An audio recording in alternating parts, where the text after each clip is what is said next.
দেখতে বেশ লোভনীয় লাগছে না? খেতেও কিন্তু খুব সুন্দর। এটাই হচ্ছে কিছুদিন আগে আমার এক্সপেরিমেন্ট করা নাম না জানা চিকেন। আজ আর কোনো ব্লগ নয়, চলো শেয়ার করি এই চিকেনের রেসিপিটা। প্রথমেই শেয়ার করি এই চিকেনটা বানানোর জন্য কি কি লাগবে। এখানে আমি 650 গ্রাম চিকেন নিয়েছি, আর তার জন্য এখানে নিয়েছি মোটামুটি বড় 3 চামচ দই, ছোট সাইজের 3টে পেঁয়াজ এখানে আমি কেটে নিয়েছি। যদি বড় সাইজের হয় তাহলে 1.5 দিলেই হয়ে যাবে। 650 গ্রাম চিকেনের জন্য এখানে আমি 5টা আলমন্ড আর 6টা কাজু গরম জলে ভিজিয়ে নিয়েছি। 5-7 মিনিট ভিজিয়ে নিলেই হয়ে যাবে। আর এখানে আমি একটা মাঝারি সাইজের টমেটোকে পেস্ট করে নিয়েছি।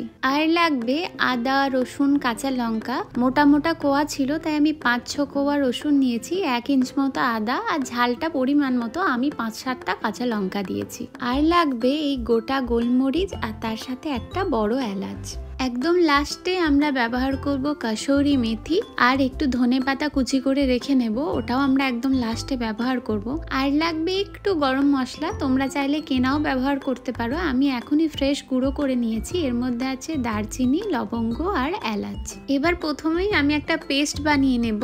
তার জন্য প্রথমেই দিয়ে দেব আলমন্ড আর কাজুগুলো। গরম জলে 5-7 মিনিট ভেজানোর জন্যই আলমন্ডের খোসাগুলো খুব ইজিলি ছেড়ে গিয়েছে। এবার এটা প্রথমে দিয়ে দেব। এবার এর মধ্যে দিয়ে দেব আদা, রসুন, কাঁচা লঙ্কা। এই চিকেনটা কিন্তু হালকা মিষ্টি মিষ্টি হবে, তাই খুব বেশি লঙ্কাও দেওয়ার দরকার নেই। এবার দিয়ে দেব গোটা গোলমরিচ আর তার সাথে ওই বড় এলাচটা। এখানে কিন্তু গোটা গোলমরিচই ব্যবহার করবে, একদম বাজার থেকে কেনা গুঁড়ো গোলমরিচ ব্যবহার করবে না। এবার দিয়ে দেব মোটামুটি বড় চামচে 3-4 চামচ মতো টক দই।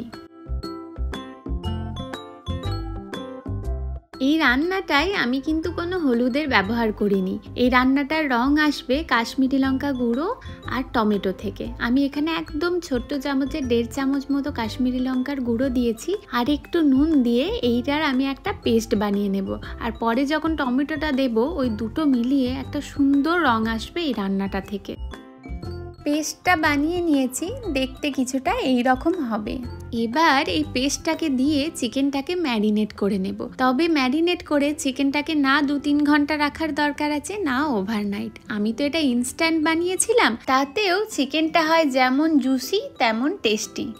তোমাদের বোঝার সুবিধার্থে এখানে প্রথমেই আমি উপকরণগুলোকে রেডি করে নিয়েছিলাম। তবে আমি যখন এটা অফ ক্যামেরায় বানাই তখন আমি কি করি, আগে এই পেস্টটাকে বানিয়ে চিকেনটাকে ম্যারিনেট করে নিই, আর তারপর আমি পেঁয়াজটা কুচি করে নিই আর টমেটোটা পেস্ট করি। ব্যাস ওইটুকু সময় রাখলেই হবে।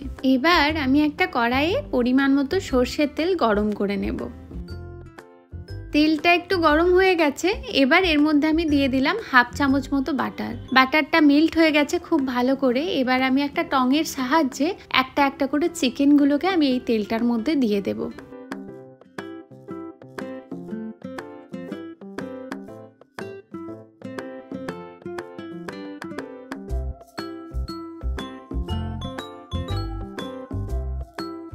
এই বেঁচে যাওয়া ম্যারিনেট করা পেস্টটাকে আমরা আলাদা করে রেখে দেব, এটা আমরা পরে ব্যবহার করব। এখন আমরা ভালো করে চিকেনটাকে এপিট ওপিট ঘুরিয়ে 5-7 মিনিটের জন্য ভেজে নেব।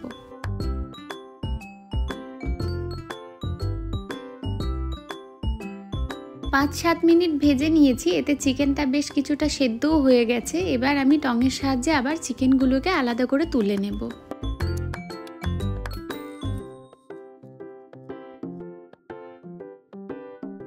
এবার এই যে কড়াইয়ে যে বেঁচে যাওয়া তেল আর গ্রেভিটা আছে, এটাকে আমরা ভালো করে একটা অন্য পাত্রে তুলে নেব। এবার ওই কড়াইয়েই আমি দিয়ে দেব আবার একটু সর্ষের তেল। তেলটা একটু গরম হয়ে এলে আবার দিয়ে দেব 1/2 চামচ মতো বাটার।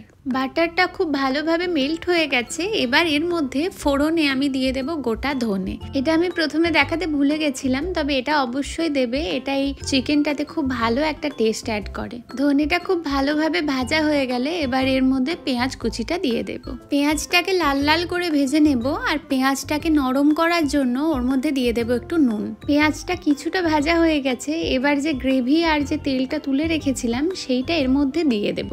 এবার আরও কিছুক্ষণ পেঁয়াজটাকে ভালো করে ভেজে নেব তেলটা সেপারেট হওয়া পর্যন্ত। দেখো পাশ থেকে তেলটা ছেড়ে এসেছে। এবার পেস্ট করে রাখা টমেটোটা এর মধ্যে দিয়ে দেব। টমেটোটা দিয়ে খুব ভালো করে কষিয়ে নেব যতক্ষণ না কাঁচা টমেটোর গন্ধটা চলে যায়। টমেটোর কাঁচা গন্ধও চলে গেছে আর পাশ থেকে বেশ খুব সুন্দর তেলও ছেড়ে দিয়েছে। এবার এর মধ্যে দিয়ে দেব চিকেন ম্যারিনেট করে রাখা যে গ্রেভিটা বেঁচেছিল সেইটা। এবার গ্রেভিটার সাথেও বেশ কিছুক্ষণ মশলাটা ভালো করে কষিয়ে নেব। খুব ভালো করে কষানো হয়ে গেছে। এবার এর মধ্যে দিয়ে দেব পরিমাণ মতো জল। যে রকম গ্রেভি রাখতে চাও সেই মতো জলটা দেবে। যে বাটিটায় চিকেনটা ম্যারিনেট করে রেখেছিলাম ওই বাটিরই মশলা ধোয়া জলটা এখানে ব্যবহার করলাম। আরও একটু জল এর মধ্যে দেব, কারণ এতেই চিকেনটা সেদ্ধ হবে, তো তখন জলটা অনেকটাই কমে যাবে, তো সেই হিসাবে তোমরা জলটা দেবে। এবার গ্রেভিটাকে নেড়ে চেড়ে ফুটতে দেব। যেই একটু ফুটে আসবে এবার দিয়ে দেব ভেজে রাখা চিকেনগুলো।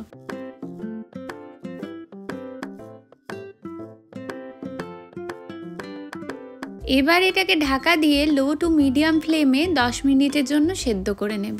10 মিনিট পর ঢাকা খুলে চিকেনটা একটু নেড়ে চেড়ে নেব। এই সময় দেখো কি সুন্দর চিকেন থেকে তেলটা সেপারেট হয়ে গেছে। তবে আরও কিছুক্ষণ চিকেনটাকে সেদ্ধ করে নেব। আরও কিছুক্ষণ সেদ্ধ করে নিয়েছি। এবার পারফেক্টলি চিকেনটা সিদ্ধ হয়ে গেছে। এবার চেক করে দেখব নুনটা ঠিক আছে কিনা। নুনটা একটু কম বলে মনে হয়েছে আমার, তাই আমি এর মধ্যে দিয়ে দিলাম আর একটু নুন। এবার এর মধ্যে দিয়ে দেব স্বাদ মতো মিষ্টি। এর আগে কোনো মিষ্টির ব্যবহার করিনি। মিষ্টির জন্য আমি এখানে ব্যবহার করেছি মিছরি, তোমরা এর জায়গায় চিনিও ব্যবহার করতে পারো। রান্নাটা প্রায় হয়ে এসেছে। মিছরিটা ভালো করে গলে গেলেই এবার এর মধ্যে দিয়ে দেব কাসৌরি মেথিটা। মেথিটা দিয়ে এর মধ্যে দিয়ে দেব হাফ চামচ মতো গরম মশলা। এবার চিকেনটাকে একটু ভালো করে নেড়ে চেড়ে নেব 1 মিনিটের জন্য। চিকেন একদম তৈরি। এবার ওপর থেকে এর মধ্যে দিয়ে দেব কুচি করে রাখা ধনেপাতা আর তার সাথে দিয়ে দেব হাফ চামচ মতো বাটার। এই হচ্ছে আমার নাম না জানা চিকেনের রেসিপি। এই চিকেনটা স্বাদে হয় হালকা মিষ্টি মিষ্টি, তাই এটা জিরা রাইস বা নান বা রুটির সাথে দুর্দান্ত খেতে লাগে। রেগুলার চিকেন থেকে যদি বোর হয়ে গেছো তাহলে এই চিকেনটা একবার বানিয়ে দেখো। একবার যদি বানাও তাহলে বারবার তোমাদের খেতে ইচ্ছা করবে। আমি যেহেতু দুপুরে বানিয়েছিলাম তাই আমি এর সাথে বানিয়েছিলাম জিরা রাইস। তোমরা জিরা রাইস বা রুটির সাথেও খেতে পারো। আশা করি তোমাদের ভিডিওটা ভালো লেগেছে। যদি ভালো লাগে তাহলে একটা লাইক করে দিও। আর আমার চ্যানেলে যদি নতুন হও তাহলে আমার কন্টেন্ট যদি ভালো লাগে তাহলে আমাকে সাবস্ক্রাইব করতে পারো। আমি এখানে ট্রাভেল ব্লগ, আমার লাইফস্টাইল ব্লগ আর কিছু কিছু রান্নাও শেয়ার করি। এই ভিডিওটা এখানেই শেষ করছি। দেখা হবে অন্য কোনো ভিডিওতে। টাটা।